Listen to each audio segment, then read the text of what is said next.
Hello, and welcome to the first episode of the ACP Podcast. I am Chalkey, and today I'm joined by the movie section editor, Marten Dollinger. Hi, everybody. And the book section editor, Gillian Daniels. Hi, what's up? And last but not least, some guy named Jonah Comstock. Yo. Alright, so hopefully as time goes on, we're going to keep talking about the up-and-coming shows, topical movies, that sort of thing. And we'll come up with an awesome name for this podcast. Yeah. For now, we can just call it the ACP Magical Fun Time Show and just leave it at that. Sounds good. I like it. That was my suggestion for the podcast name. Where's our Hollywood deal? I want a movie about this podcast. Yes. All right. So today we're just gonna keep it kind of broad and just talk about fall TV shows coming up, fall movies coming up, things we're excited about. If there's no objection, I kind of wanted to talk about How I Met Your Mother. The long-awaited final season is coming on the 23rd. They're still making that show? It's about to end! Yay! They are. They're about to meet the mother after 9 years. Technically, we met the mother. They've met the mother. Do we know that they've met the mother? We've met the mother. The audience has met the mother. The cast has not. But the way it's going to work out is, according to the writers, they claim that everyone in the cast is going to meet the mother before Ted. So.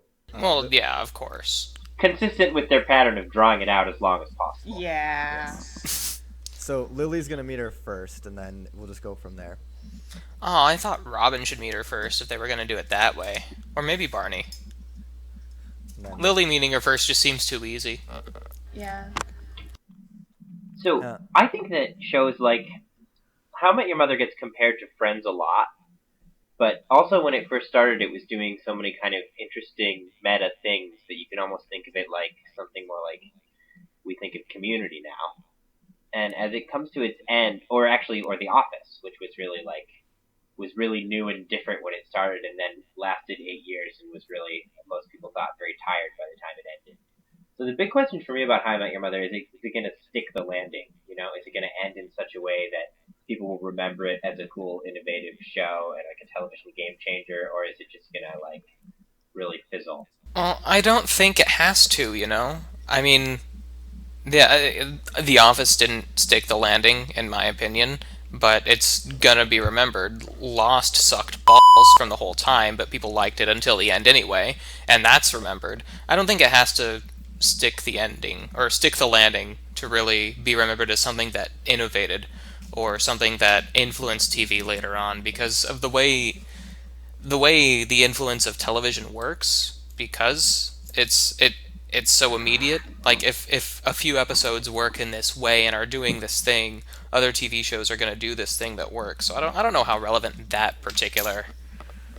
Like, I don't know how relevant the ending is as far as being influential for other shows to use the style. Yeah, the ending of Lost was pretty terrible. But, like, when it was on, it was definitely influencing how we experienced television, how we made shows and story arcs that would last not just a season, but the entire series. And that didn't change, even though the ending was not that great. Same for Battlestar Galactica. Oh, yeah. It definitely sounds like How I Met Your Mother wants to end on a high note. They've got the... they're trying to make it so that the whole season takes place over the weekend of the wedding, so about 48 hours, maybe 56 if you add the travel to the wedding. So, like, 24 twice? Two seasons of 24? Plus, random flashbacks and scenes to the future, that sort of thing.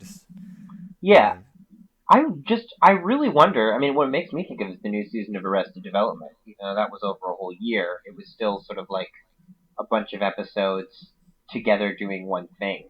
And how is that going to play on network TV? Are people going to, are the ratings going to tank because people who come in week 3 without having seen weeks 1 and 2 have no idea what's happening? I don't think that's going to matter at this point, because that's happened with other episodes. Like, the show's already at that point where you're not going to be able to get as much out of it if you haven't been watching it this whole time, or at least aren't familiar with it this whole time. Yeah, I mean, there have been a lot of sequels, but I feel like up till now, every episode of How I Met Your Mother, except for like direct two-part episodes, has more or less stood on its own. Does anyone remember the end of The Sopranos? Like, because I remember it as a show that I didn't watch that often, but I definitely tuned in to see how it would all end. Do you think there's going to be a bunch of casual reviewers for the finale? I think that's definitely what Carter and Bays want, but whether it will happen.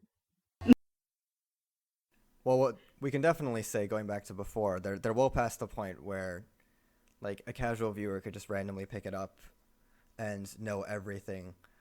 They've done a really interesting job, especially the last 2 seasons with everything that's kind of been going on with Ted and Robin. There's a lot of undertones that have kind of been like bubbling in previous episodes where you wouldn't necessarily think much of it at the time, but then when you go back and like rewatch the episodes, there's a lot of things that, you know, make a little bit more sense, possibly even more than the writers actually intended.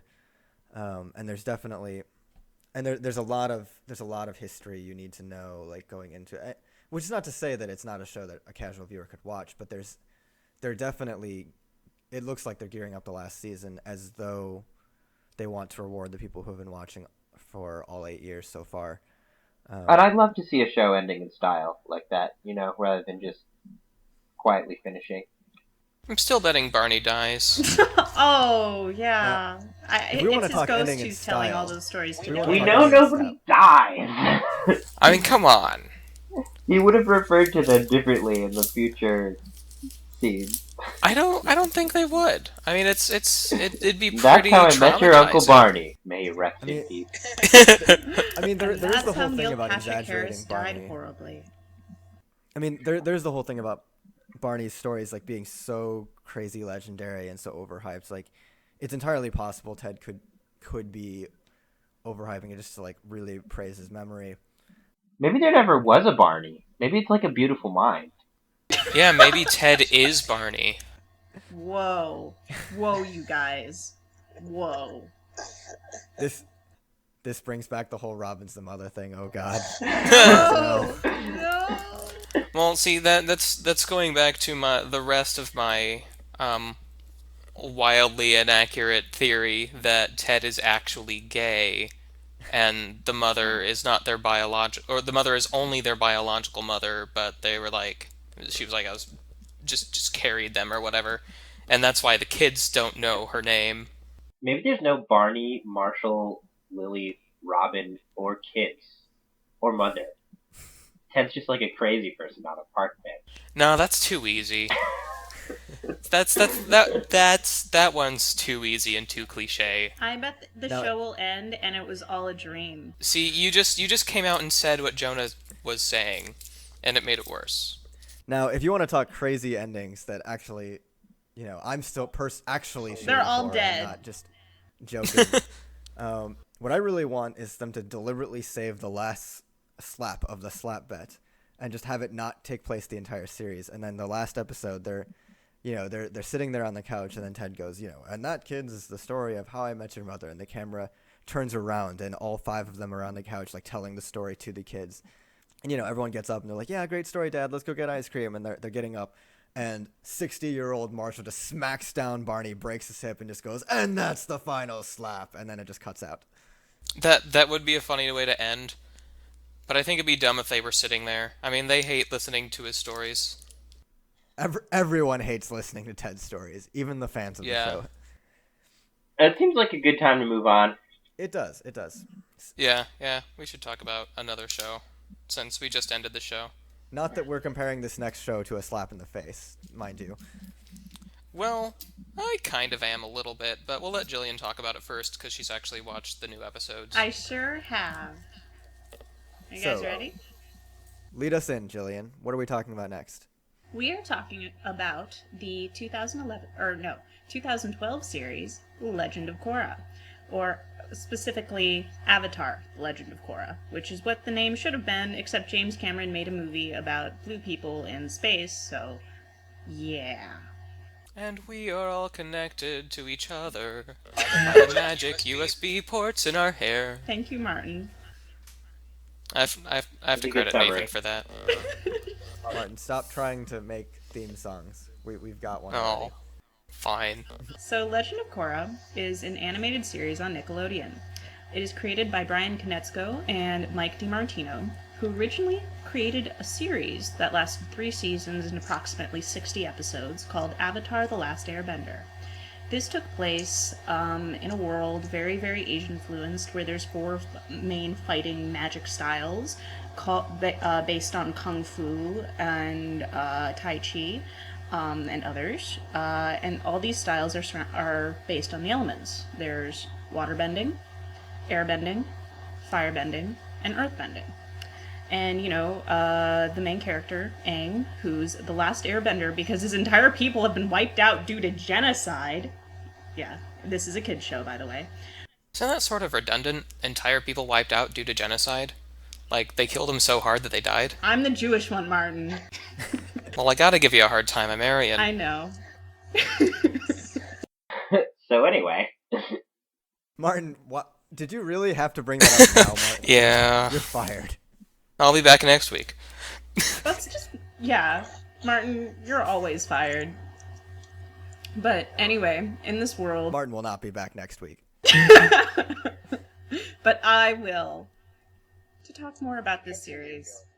Now, after Aang restored balance at the end of the Avatar: The Last Airbender, the series was left open because the Avatar is somebody who masters all 4 all 4 bending styles, or all 4 kinds of bending, and is reborn into each generation. He's pretty much reincarnated like Buddha. It's pretty cool. Now, his next regeneration, if we're going to get all Doctor Who about this, Let's not as a girl. get Doctor Who about this. Shh, that's later. Oh boy. And he's reborn as Korra in the next series, which takes place approximately 75 years later. Because, he has to die. He dies. He totally dies. The ripe old age of, what, 87? 60s. He's in his 60s? Yeah. If it happened 75 years later than the show, and he was 12 years old in the show... He was 112 years old in the show. But Korra, yeah, but he was, as himself, 12. Yes. Maybe some more backstory is required here, or maybe it's not. Maybe we could assume Well, people the have been show watching starts this show. 75 years later, but Korra's already 17. So he died in the 60s. Oh, yeah, alright. Yeah. Which is I want want to hear about the new season of Korra, Gillian. What can you tell us? Well, during the first season, Korra, came to Republic City and stopped this guy named Amon from taking away people's bending. And the second season starts off, and, she's learned how to do airbending, and she's finally, on her way to mastering all 4 styles. Kind of. She hasn't really figured out how to, master airbending. She just knows how to throw air punches. She's not really that great. Where Aang was sort of serene, Korra's kind of like, you know what, I'm here to kick ass. And that's what makes her great. It also makes her kind of frustrating and very stubborn as a character. So the series starts off, and they go back to the South Pole, where Korra is about to meet Unalaq, who is the Northern Water Tribe chief, who is very, very upset that the Avatar, and apparently the rest of the world, have sort of lost their connection with the spirit world. The Avatar is the bridge between the human world and the spirits, and Korra does not really care about the spirits all that much, until they show up, disrupt the Southern Water Tribe festival that they have going on, and start wrecking shit. And Korra's like... Is this the moon and the ocean spirit, or is this something completely different going on here? Random shadow spirits. It's like some Power Rangers stuff going on. Ah, Yeah. putties. It's so awesome. And they show up, and they're just smashing stuff. And Unalaq's, I warned you this would happen. You guys suck. And he subdues the spirits. And Korra tries bending and being all stubborn and trying to kick their asses. But she fails. It's only Unalaq who can do it, so she's suddenly really, really trusts Unalaq. Now, Aang had a son named Tenzin, who's her airbending master. And in the first episode, Korra's like, well, I don't think you have as much to teach me as you originally did. So that's the end of that. I'm going off with Unalaq, and I'm going to learn about the spirits that way. And it's a moment where I kind of wanted to kill the character, but it also made me really happy because, Aang was such a serene, or sort of simple monk character. It was really, I don't know, he could be very boring sometimes as a character, whereas Well, Korra, I mean, he was 12, he was totally 12. so there's that. Yeah, but he was also very weirdly mature for a 12-year-old. Like, once in a while, he would get kind of upset about having to be the Avatar, when apparently at one point in the original series he said, well, I never wanted to be. Or, hormones get the best of him, and he's like, oh, Katara's the best. I want her to be my girlfriend. I'm gonna kiss her. Yeah, like, no. it's sort of confusing. I mean, I think within the show itself, they sort of explain it by just, a lot of stress going on. It is sort of the end of the world. Yes. But I think outside of the show, it kind of goes with it was a kids show when they started it out. And you watch the first season, yeah, there's some dark stuff going on, but it's a kids show, and they're like, oh hey, teenagers are watching this. That's why Korra's kind of a game changer in a lot of ways. It's it's for kids, but it mainly features teenagers being teenagers. Yeah, so it's written for that older audience. They kind of appealed to either on purpose or on accident. I'm not really sure what the process was there, but yeah, I do appreciate that. Yeah. What's happening with Asami in the new season now that she's head honcho? Thank you Love for keeping us on track, triangles. Jonah. No. They don't dive back into the love triangle. It's very interesting. Oh, that's good. Asami is... Because that was unsatisfying. It was a very strange tone that the first season took, where, Asami was in love with Mako. Mako was in love with both Asami and Korra.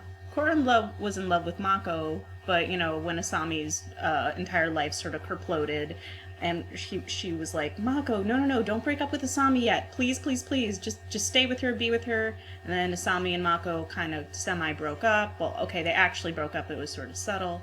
Anyway, all of that's sort of been pushed aside. The second season takes place 6 months after everything went down. So Korra and Mako have had time to sort of build a relationship together.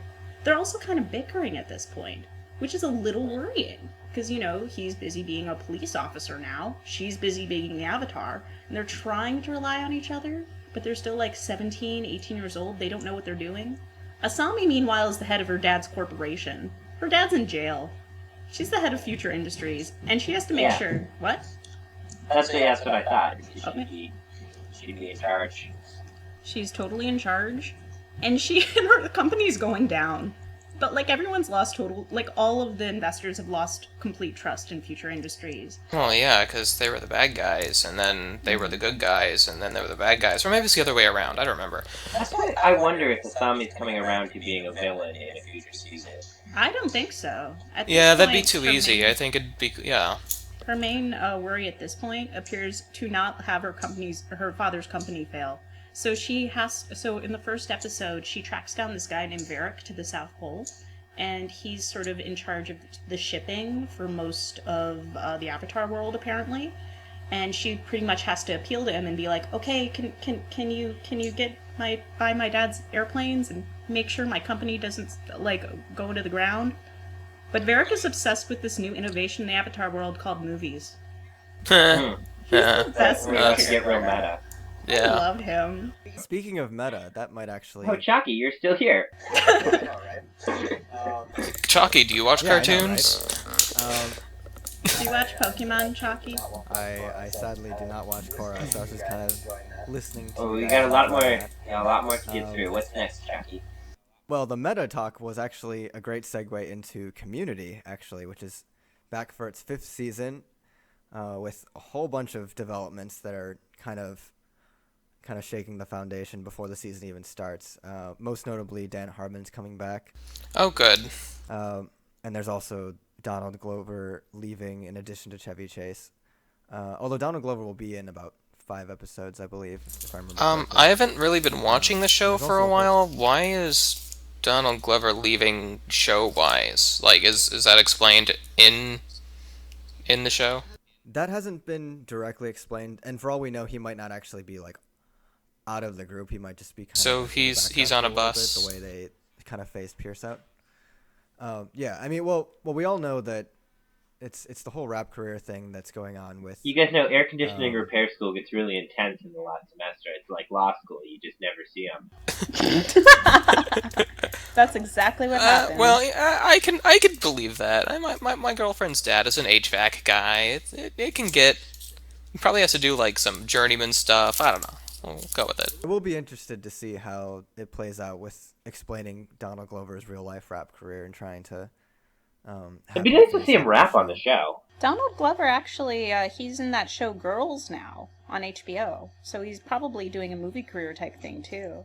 That show, Girls, which we should probably be talking about, but none of us watch shows that are new. I do. I'm cool. Well, we watch new cartoons, but that's it. Cartoons are the best, Martin. The best. I agree. So, the thing about Community's new season, it's completely unprecedented to fire a showrunner and then unfire them a season later and bring them back. And I really think anything could happen. It could be the worst season of the show, or it could be the best season of the show. So it's kind of like the Apple of the television industry? Kind of. I mean, it's possible that Harmon's been sitting on all these great Community ideas all season, and now he's just going to come in full of awesome, innovative ideas, and it's also possible that he's just completely, lost his touch, and he'll come in with stuff that's even worse than the last season. Who knows? I mean, the big question, though, that I think is on my mind is how much of the fallout of last season was actually because of the loss of Dan Harmon, and how much of it was just the fact that they only had 12 episodes to work with. Totally.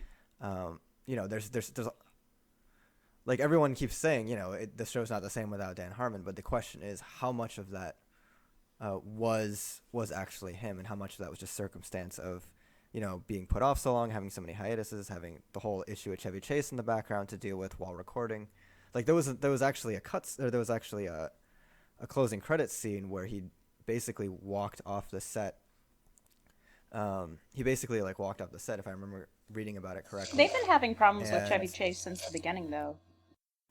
And it's worth noting that unlike the other shows we're talking about here, Community is not coming back in the fall. It's once again delayed until I think November. That's so hard for Community because it's a show that relies so heavily on liaising with its fans as it airs. And so, I think it suffers from them having to make it on a weird schedule, on air it on a weird schedule. Last year we saw a Halloween episode in February or something. Oh, yeah. And the whole fact that they were coming back from the summer as we were, well into everything else. And, they matched the year, so, the end of it was still the end of the year, so it wasn't... So, the time for them was just going really, really quickly. It was very strange. Can we talk about that being a problem? I think it's interesting that they do have to kind of depend on communicating with the fan base, and does that have a lot to do with how this fan base watches? I love this show, but I don't watch it on TV. When I watch it, it's online. When I watch it, it's episodes that people show me. Do you think that this has something to do with the way people are watching? Because, network television is, I think, really on the way out. Yeah. Or did I just say a bunch of words too quickly? No, I think I do like saying words. I love the sound of my voice. There's a paradox of Community that it sprang out of things that were never possible before it. The level of communication between the show creators and the viewers that never existed before. But it might also, be a casualty of the continued changes, in the genre, that it maybe would have been better off waiting a few years and being a Netflix show. Who knows? I don't think so. I feel like they got sort of a good communication between the studio and the fans. Is that a feeling or a thought? A thought. Marten. Sorry. A thought, because, I don't know, because I'm I'm very into Tumblr, and Tumblr has a very vocal community concerning the show. Also into Reddit. Community concerning. Yep. I know. Sorry. Marten. You're fired again. Oh. But, so, the same for Reddit. And I believe Dan Harmon didn't ask me anything on Reddit. Is that right? Yep. And he also, does his own show where says all kinds of shit that he shouldn't say. Oh, he also runs the channel 101. Any of you guys watch Channel 101? I tried to get on Channel 101 once. It didn't really work out well. But that's because I wasn't able to meet the time limit thing and lots of stuff's going on. But that's neither here nor there. That's a completely different thing that happened in my life. On the note of time limits, do people want to talk about Community a little bit more before we move on? Anything else anyone really wants to say? You know, it's looking more and more like 6 seasons and a movie could actually be a reality, which I think is nothing short of astounding given the sort of a journey that the show's been on. I was thinking the same thing the other day. We might very well be looking at a series that sort of fulfills its own prophecy. How would a Community movie work, though? Serenity worked, okay? Anything is possible at this point. No, I know I know it's possible. I just don't know how. I don't know how the movie would be set up, but you know. It might need to be like a series of. It might need to just like change genres every 15 minutes. Yeah. Okay, Martin, all you need to know is just one word, all right? Paintball. There will be lots of paintball. Bigger, paintier, and ballsier than ever. Yeah, I think the question is not how would a Community movie work, but what on earth would Dan Harmon do with a movie budget? I don't think the answer would be paintball. Even they were like, oh, paintball's kind of over. Like, I'm expecting them to actually film in space. I wasn't serious. Now, space. Anyway, so I'm into space. want to go space? Hey, Yes. lady. We've got to go to space. All right, so we had to kind of budget things to kind of talk about shows that we all could talk about in common, but I wanted to save some time at the end just to talk about like things that the others in the group might not necessarily know a whole lot about. We could just kind of briefly fangirl about certain things. Not fangirl, but just kind of talk about things. Gillian, you mentioned you wanted to talk a little bit about what you expect out of the Secret Life of Walter Mitty movie. Yep. All right. No, I can get started and talk a little bit about that. Little bit. Yeah. So there's this wonderful trailer that's been going around online of The Secret Life of Walter Mitty. And the trailer is almost completely silent, but what it does have is the music of Monsters and Men, I love those guys. Me too! And it features their track, Dirty Paws, which I think is one of their best songs. And this trailer opens up, and it's Ben Stiller waking up in the morning, and his life is very drab. They have a very sort of conservative color palette for that. And he apparently works in the offices of the still around in this universe, Life magazine. And there doesn't seem to be very much to tie it with the original Secret Life of Walter Mitty short story that the movie appears to be based after, or has taken inspiration from. Except you begin to see Ben Stiller's daydreams, and it happens in this beautiful sequence where he's, watching his crush, like talking to this other coworker, and suddenly part of the building collapses. And he, or another version of him who's more chinly, and is apparently like an ice climber or something, goes up to her and like introduces himself. And then it snaps back to reality, and some, assholes in the company are like throwing stuff at the back of his head as he sort of gazes at her longingly. And the trailer just keeps going, and it has these other moments of just visual, stunning art. And I'm a big fan of trailers. I like the promise of the movie before the movie actually delivers. I think one of my favorite trailers of all time is Cloud Atlas, another being WALL-E. And even just the promise of the movie itself is sometimes better than the movie. I never would have seen Cloud Atlas if not for the trailer, and then I ended up loving the movie and the book. And I know I'm not in the majority in that, but And my hopes are high for this movie. I think it's been getting a lot of good buzz. It's Ben Stiller's baby. He's been working on it for a while, and it ends with a very cute joke about cars and a car lot with only 2 cars. And Ben Stiller's like, "Can I rent either one of these?" And the guy's like, "I have a red one and a blue one, and that's all there is." And he looks at it, he's like, "I'll take the red one." Because he's a boss, and he's learning to take one day at a time, and well, I don't know. I don't know what the movie's going to be like, but the trailer made me excited. And I recommend every single person to watch it. Or just read The trailer. James All Berger right, short every single story. person, watch the trailer. Yes. Every single person. Okay, so Jonah, did you have any particular shows that are on your mind lately? I wanted to talk about New Girl. I'm a huge New Girl fan. You always want to from talk about New Girl. First season. She's not really new anymore. Jonah. Well, I don't think anybody expected this show to be as great as it is. I mean, I think Zoe Deschanel vehicle. People expected people to get tired of Zoe Deschanel and then the show to crash and burn. That's what I expected to happen. But instead, it's just turned into this breakout ensemble comedy.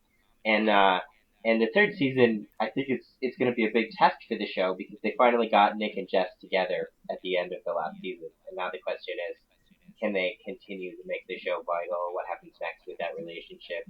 And from the trailers, what happens next is they go to Mexico and Nick gets arrested. So it's kind of like continuing, the show always lets itself get pretty zany whenever it starts to get too serious. And nice to see we're going to continue with that. Like shows tend to do. Well, like good shows tend to do, I think. Yeah. Especially good sitcoms. Yeah. The other cool thing that's happening is, I don't know if you guys remember that New Girl had a cast member in the first season who didn't come back because he was also on Happy Endings, which got unexpectedly renewed. Lamorne Morris. Why? Why was it renewed?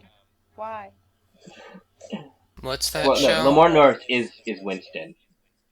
Can't remember who was supposed to be Coach. I should know the name. It's one of those that's just like not looking at it. Damon Wayans. Yeah, so Damon Wayans Jr. is back in the third season. He's gonna play that character again, which should be kind of really interesting and like turn what was kind of a necessary TV mistake in the pilot into a hopefully something really cool, because the old roommate coming back could have a lot to say about how the room situation is now and really flesh out the difference between those characters and make it clear that Winston wasn't just a replacement black guy. I think there's really a lot of potential for that guest spot. Replacement black guy sounds like a TV tropes page. It almost certainly is. It probably is. Martin, did you want to say anything since this is your last podcast because you're fired? Well, Denise is ready to watch the last 2 episodes of Angel, so I'm excited to finish that again. We've decided we've decided that if anyone who's not familiar with Angel, it's a Buffy spinoff. It's a Buffy spinoff, and there's the person who plays Wesley Winston Price. Wesley Wyndham Price. His actor's name is Alexis Denisof, and he's probably the coolest character in the series. And Denise and I have decided to name our first child Alexis Denisof, regardless of its gender. Because, Alexis is a pretty gender-neutral name. So is Denisof. Yeah. But here's the cool thing about that. There's Denisof, her first name's Denise. Alexis Alexander's my middle name, so it actually kind of works. Maybe Alexis Denisof is your child. Yeah. From the future. Whoa. Yeah, I'm pretty sure that's the case. I have a question for people. Has anyone seen the Joss Whedon movie Much Ado About Nothing that I believe Alexis Denisof is in? Oh, he better be he's funny in it. He's a hilarious person. He just never gets to be funny after he's on Angel, because no one's happy on Angel. No one. Especially after Smile Time. No one's ever happy again after Smile Time. He was kind of funny on How I Met Your Mother. Oh yeah, he was in that. I forgot, because he does not look like himself in that show. I didn't realize that was him for the longest time. Speaking of Buffy, Allison Hannigan played Willow in Buffy for years and years, and suddenly she's on How I Met Your Mother. Yeah, there's a bunch of funny connections. See what we did there, guys? We've tied all of this together. Yeah. I mean, that's how Alexis Denisof ended up back on How I Met Your Mother. Speaking of jumping all over the place, if I name my kid Alexis Denisof, his or her initials are going to spell ADD. Whoa. That's a good point about How I Met Your Mother. If they're gonna spend the entire show in that one wedding weekend, are they gonna be able to have guest stars come back like Sandy Rivers for final appearance? They're planning on having several guest characters come back. I mean, They've mentioned Wayne Brady, who plays Barney Stinson's, gay black Right. Well, he brother, should be is actually invited gonna to be the in- wedding. Oh, So yeah. he's gonna be all over the place. But yeah, I mean, yeah, he's Um, gonna show up. There's gonna be. I was told. I mean, I've been reading. There's a lot of flashbacks. There's a lot of flash forwards. So they're planning on bringing back as many people as possible. Some people they'll bring possibly back even- in a way similar to the first couple seasons of the Power Rangers, where the footage isn't actually from the show. what about that guy who they said was always in their group, but they just forgot to mention him? The Blitz. Well, there's two people I'm thinking of that come to mind when you say that. There's Doug that was retroactively spliced into footage from previous episodes, and then there's Oh, that was funny. I remember that. and then there was actually the guy who was called the Blitz from season 6. I do hope How I Met Your Mother is a game changer.